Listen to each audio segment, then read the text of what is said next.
Hola, bienvenidos a todos. Mi nombre es Juan Pablo Bornia. Voy a llevar adelante este tema que está aquí en pantalla. En primer lugar, quiero agradecer a los organizadores de la sesión de ecuaciones diferenciales, especialmente a Andrea Cheretani, por haberme invitado a participar. Bueno, yo trabajo en la Universidad de San Martín, estoy en el Centro de Matemática Aplicada, el CEDEMA, y en el Instituto de Ciencia Física, que es de un instituto con reciente formación. Bien, el tema se refiere a cristales líquidos neumáticos y mezclados con superconductividad o superfluidez. Así que voy a hacer una rápida aproximación de lo que son los cristales líquidos neumáticos y luego algo de superconductividad. Bien, los cristales líquidos neumáticos, o sea, el estado cristalino, digamos, lo podríamos decir que tiene distintas partes, distintas etapas. Una es esta, que son algunas sustancias, las pueden obtener a ciertas temperaturas. Nosotros nos vamos a concentrar en esta, la nematicial, el estado de nematicidad. Bien, aquí hay una aproximación, podemos ver que esencialmente lo que distingue un poco a las moléculas nemáticas son como arrocitos, como pelotitas de rugby, que tienen un eje principal que la distingue, son obloides. ¿Sí? Bien, aquí lo que nos va a importar, lo que nos concentra es la respuesta de este tipo de medio cuando hay un campo eléctrico o magnético actuando. Lo esperable es que si no hay campo, tenga una cierta estructura, y si hay un campo eléctrico trabajando transversalmente, por ejemplo, actuando, el medio responda de alguna manera. Mirando puntualmente una molécula, podemos ver que tiene una dirección n principal y un ángulo alfa que forma, por ejemplo, respecto al eje z.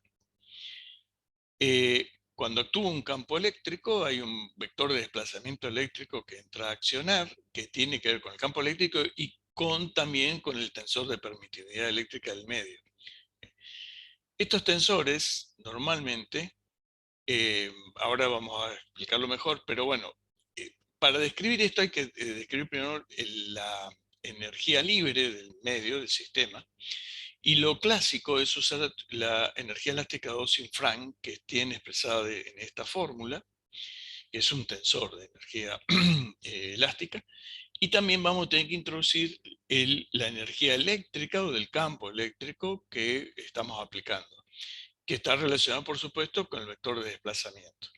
Bueno, después de hacer distintas consideraciones y composiciones, que voy a pasar rápido, llegamos por minimización, cuando tenemos la expresión completa de la energía libre, con el campo eléctrico incluido, y minimizando respecto a sus parámetros naturales, entre otras vamos a conseguir esta ecuación, pues ya voy a la que me importa, que es la ecuación que me describe el mínimo, la solución de esto es el mínimo de la energía libre.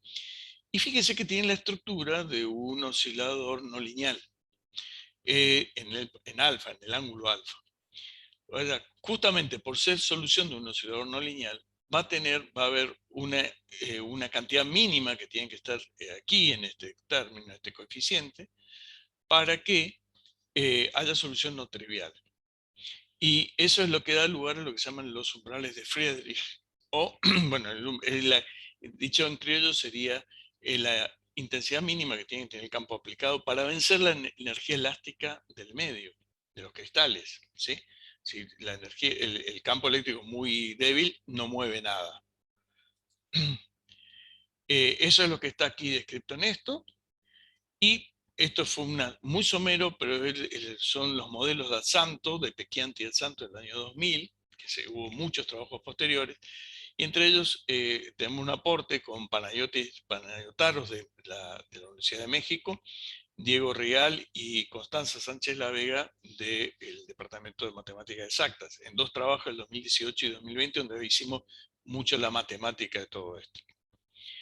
Ahora vamos a meternos un poco con lo que es el mundo de los superconductores y ligarlos con los cristales líquidos neumáticos. Una introducción muy somera, muy rápida, es el fenómeno de superconductividad, recién se observa en 1911, Y se piensa esto, como que el medio no es resistivo al paso de la corriente eléctrica, los electrones, no es tan así, pero no importa. Y asociado a esto viene el efecto Meissner de la levitación, que tiene que ver con que las líneas de campo magnético no pueden penetrar el medio superconductor.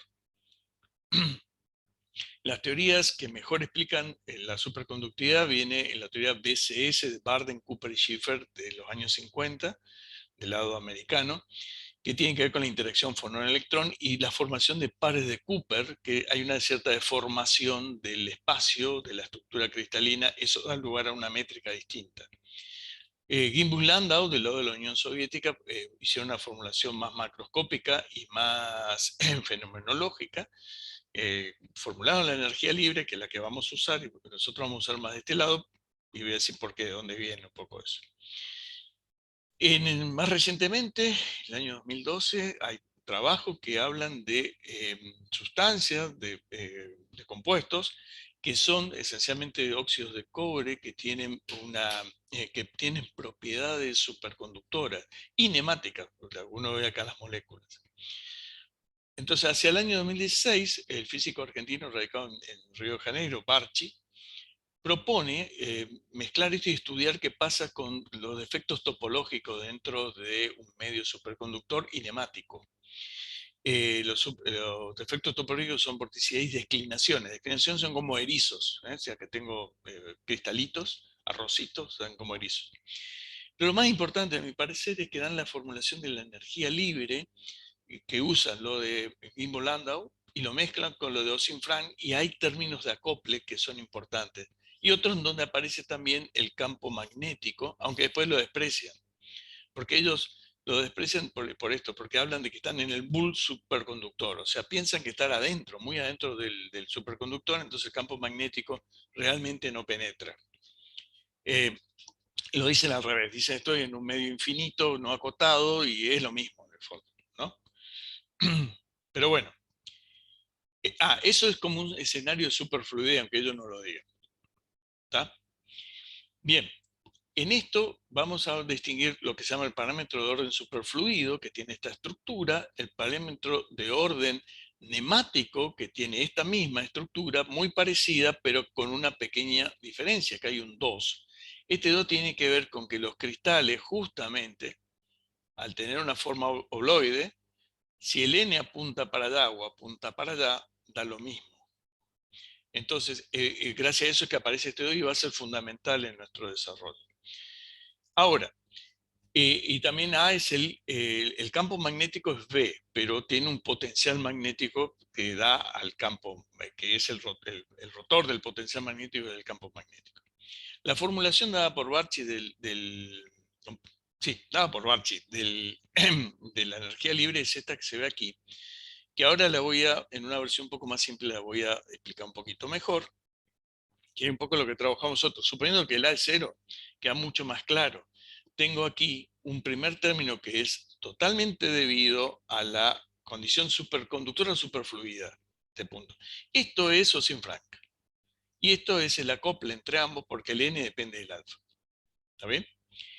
Bueno, en este punto, entonces, esto aparece, lo hemos puesto en un trabajo, en el trabajo que tenemos con Diego García y Mariano de Leo. Diego García es coautor, que estaba en ese momento en la Pontificia Universidad de Chile y ahora está en Marsella. Y Mariano de Leo está en la Universidad Nacional del Sur en Bahía Blanca. Bueno, introduciendo ahora, voy a hacer rápido esto, introduciendo el aporte del campo eléctrico, y aquí hay que tener cuidado porque el Q estrella es la carga de un par de Cooper ahora. Eh, la nueva formulación de la energía libre con el campo eléctrico cargado es esta que está aquí, que están los tres términos anteriores, pero está esta que depende de phi, que es el potencial del campo eléctrico, y aquí tenemos dos términos más que sí dependen de la intensidad del campo eléctrico, o sea, del gradiente de phi. Entonces, ahora si minimizamos respecto a los a phi, tita y alfa, obtenemos las tres leyes que podemos, las tres ecuaciones que nos comportan, nos dan la respuesta del medio. La primera es una ley de la supercorriente, la segunda es una ley de Gauss y la tercera es una ecuación nemática. ¿Sí? Son esperables. Fíjense que al cursivo, B cursivo y C cursivo son matrices. O sea, es una ecuación media complicada, un sistema complicado. Un truco para poder simplificarlo un poco es ver esta relación, pensar que el parámetro superconductor θ tiene esta relación, digamos, es un campo conservativo en el fondo y es un potencial conservativo. Entonces, podemos relacionarlo con el campo, con el potencial eléctrico de esta manera, y este sistema de tres ecuaciones muy complejas queda reducido a este par de ecuaciones. Ojo que acá sigue habiendo una matriz, pero que es bastante más fácil de tratar y de trabajar. Entonces, cuando uno piensa que si el ρ0 es pequeño, vamos a pensar que la constante dieléctrica del medio es pequeña, que es bastante frecuente hacerlo, uno puede obtener que la segunda ecuación, esta que era la nemática, simplificada, perdón, no dije, el VECT contiene toda la información física del problema. Todas las constantes están allí metidas. Entonces, esa ecuación se transforma en esta, que vuelve a ser ahora una ecuación de tipo oscilador no lineal. Y acá no es una ecuación ordinaria en general, ¿no? Entonces esto es lo que nos da la idea de cómo calcular los umbrales de Friedrich. Y hacia ahí es donde vamos. Y la idea es muy rápida, lo digo, bueno, como siempre, tomamos la ecuación, la multiplicamos por gamma, la integramos por parte. Este término lo matamos con los términos de borde, ya sea Dirichlet o Neumann, y me queda esta igualdad que controla la norma 2 del gradiente de gamma. No dije aquí, disculpen, gamma es un cambio de, un cambio de variables del alfa, en fondo es alfa, ¿no? Lo bueno es que con esto, fíjense que me queda la integral de esto que está aquí, y ahí, usando que n era igual a menos n, en el fondo, ahí puedo decir que el seno de 2 gamma es positivo, y eso me permite obtener esta desigualdad, y que ahora, para controlar justamente la norma 2 del gradiente, o sea, la norma H1 de gamma, uno usa el primer autovalor. Sí, lo controla por abajo con el primer autovalor, que va a depender, por supuesto, de los términos de orden. Entonces, introduciendo esta expresión dentro de aquí, o sea, introduciendo esta expresión, esta desigualdad en esto, obtengo lo que está aquí abajo, ¿sí? Que, que va a ser justamente el umbral de Friedrich, ¿sí? Porque me está diciendo cuál es la intensidad mínima que tiene que tener el campo para poder dar solución no trivial, para que el sistema tenga una solución no trivial. Vamos a dar un par de ejemplos rápidos. El primero es la franja o slab, que es justamente el que viene un poco de la parte experimental de Asanto, porque ellos tenían una capa y ahí le mandaban un láser adentro. Entonces es bien experimental la cosa. En este caso, si lo centro en el medio de la franja, todo va a quedar dependiendo de una sola variable, de x, de alfa, dependiendo de x, y por lo tanto esto es una ecuación ordinaria. Entonces, con ecuaciones, con condiciones de contorno tanto Dirichlet como Neumann, el primer autovalor es el mismo, es pi cuadrado sobre d cuadrado. Por lo tanto, ahí el umbral de Friedrich es pi cuadrado sobre 2bd cuadrado. Y aquí hacemos una simulación que, por ser una ecuación ordinaria, uno se la puede hacer por el método de Schutting. Y nada, fíjense que cuando uno tiene que el e cuadrado está por debajo del umbral, la respuesta del medio es nada, no hace nada. Mientras que si le pongo una intensidad por arriba del umbral, entonces sí hay una respuesta del medio, que es cómo se orientan los arrocitos, los cristalitos ahí. Bueno, otro ejemplo importante es de un cilindro circular, porque uno puede pensar que el medio es un tubo, es un cable, es algo circular, es un tubo, un cilindro. Entonces el corte es circular. Aquí el tema es que la ecuación que queda es una ecuación de derivadas parciales y con una geometría circular, por lo tanto lo natural es caer en la ecuación de Bessel, o una especie de ecuación de Bessel, y allí es donde aparece nuevamente esto, y vamos a ver que de aquí los primeros autovalores, si las condiciones son Dirichlet, las condiciones de borde son Dirichlet, el primer autovalor va a depender de J0, que es la primera función de Bessel, ¿sí? Y si es Neumann, va a depender del primer punto crítico, el primer autovalor es el primer punto crítico de la J2. Bueno, en ya sea un caso o el otro, entonces nuevamente tengo un umbral de Friedrich que presentar. La simulación. Bueno, perfecto. Tengo esta, me queda así, en este caso, como es en derivadas parciales, es un método de diferencia dividida, por ejemplo. Fíjense que si la intensidad está por debajo, la intensidad del campo eléctrico aplicado está por debajo del umbral, entonces no hay respuesta del medio, todo queda igual. Y si está por arriba, sí hay una respuesta del medio alineando los cristales. Por último, listo, con esto termina ese trabajo general presentado en diciembre del 2020 en Física D, está al final la referencia. Y ahora cuento un poco rápido qué va a pasar, porque ahora eso era un medio superfluido, porque uno pensaba que A era cero, que el potencial magnético era cero. Pero yo quiero mirar qué pasa cuando tengo un medio superconductor y cuando tengo borde. Y ahí, en un medio superconductor, en un borde, generalmente aparece lo que se llama la longitud de penetración de London. O sea, el campo magnético externo penetra hasta un cierto punto. Eso hay que describirlo de alguna manera. Bueno, esto no voy a ser muy explícito, simplemente voy a contar un poco rápido. La completa, digamos, sería la energía libre completa, debería ser esta que está aquí, donde nuevamente sí es ahora el parámetro superconductor, Q es el parámetro neumático, y D es la derivada covariante de Gimbel-Landau. Es esta que está aquí, que da cuenta de la distorsión de la métrica en el espacio por el efecto superconductor y los pares de Cooper. Se ve muy fea, ¿no? Bueno, de aquí, si uno toma los parámetros, primero uno puede hablar de la corriente superconductora, puede deducir la corriente superconductora, que es esta que está aquí, que es esto que tiene que ver con que al entrar una línea de campo magnético, el medio superconductor se ordena para rechazarlo, y eso da una corriente que genera el campo magnético opuesto.